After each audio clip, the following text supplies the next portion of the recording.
हरे परमात्मने प्रणतः क्लेशनाशाय गोविंदाय नमो नमः। अध्याय 5 श्लोक संख्या नंबर 29 एक बार ये।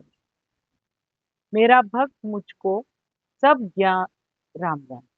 मेरा भक्त मुझको सब यज्ञ और तपों का भोगने वाला, संपूर्ण लोकों के ईश्वरों का भी ईश्वर तथा संपूर्ण भूत प्राणियों का सुहृद अर्थात स्वार्थ रहित, दयालु और प्रेमी ऐसा तत्व से जानकर शांति को प्राप्त होता है। एक बार फिर से, मेरा भक्त मुझको सब यज्ञ और तपों का भोगने वाला, संपूर्ण लोकों के ईश्वरों का भी ईश्वर, संपूर्ण भूत प्राणियों का सुहृद अर्थात स्वार्थ रहित, दयालु और प्रेमी ऐसा तत्व से जानकर शांति को प्राप्त होता है।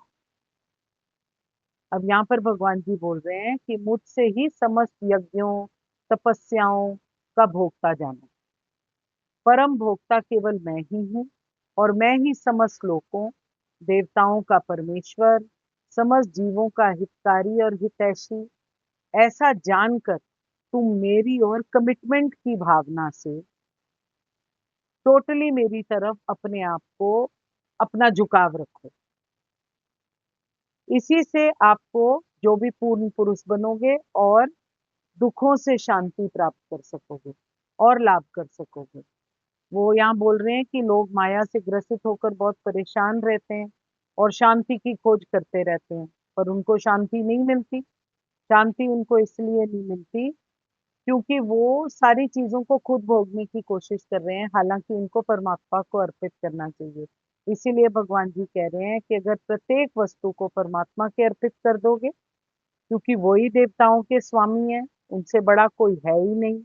और सारे लोगों में जो हमारी प्रभुता जताने की अर्ज होती है या हैबिट होती है, हम इस पर अगर कंट्रोल कर लेते हैं और समझ जाते हैं कि ये माया की वजह से हम आच्छादित हैं और परमात्मा को अपना सब कुछ समझते हैं, तो हम शांति को प्राप्त होते हैं। अब आज हम करेंगे समरी चैप्टर 5 की। आज कोई 11 कर लेंगे, फिर उसके बाद बाकी के कल करेंगे। पहली बार पहले श्लोक में भगवान जी बोल रहे हैं, अर्जुन पूछते हैं, हे कृष्ण, कभी आप कर्मों से संन्यास लेने की बात करते हो और कभी आप कर्म योग, तो कौन सा रास्ता है जो हमारे लिए श्रेष्ठ है?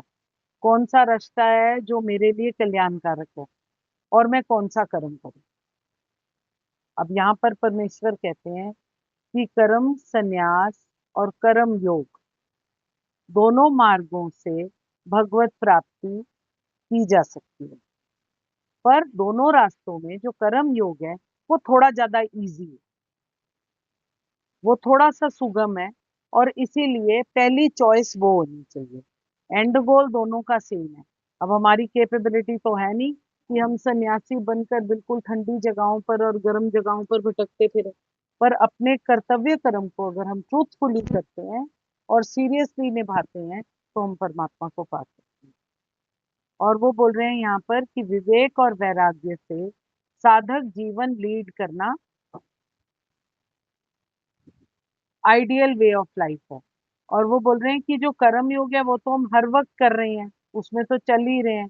अपनी लाइफ में रहकर हमको अपनी जो कर्म है वो निष्ठा पूर्वक परमात्मा के ज्ञान को समझते हुए करने चाहिए, और अगर हम ऐसे करेंगे तो हमें भगवत प्राप्ति है।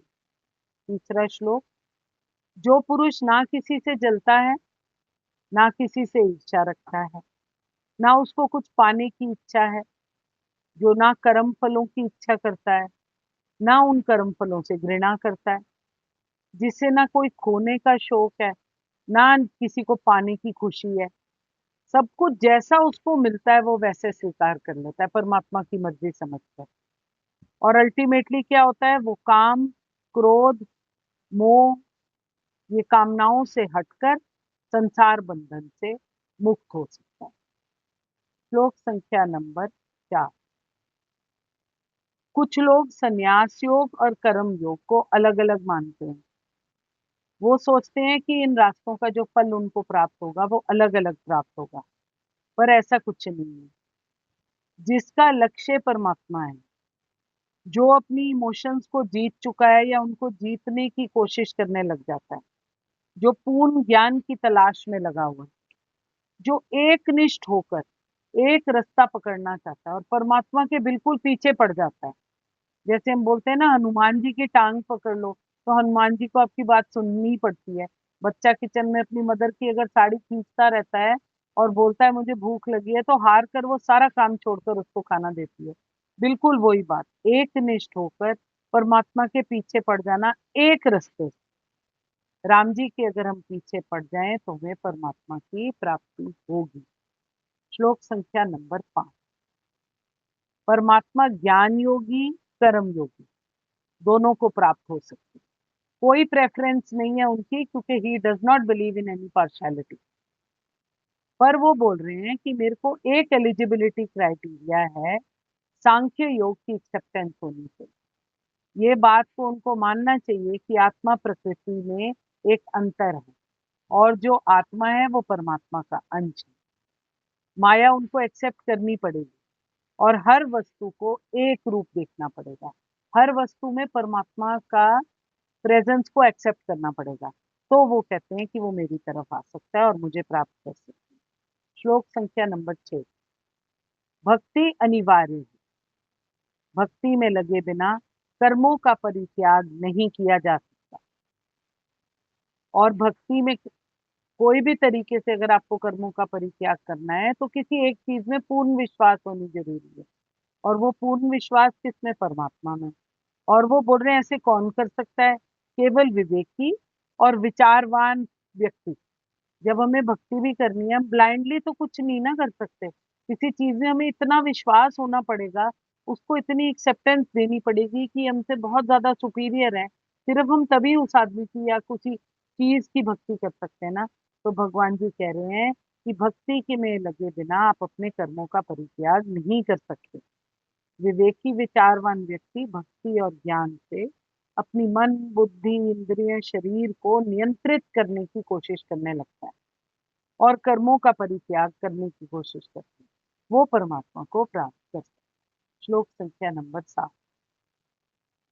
जो भक्ति में कर्म करे, जो हर वक्त भक्ति में लगा जाए और सबको प्रिय हो। सबको क्यों प्रिय होगा? क्योंकि वो सारे जनों के लिए कोई ना कोई कार्य कर रहा होगा।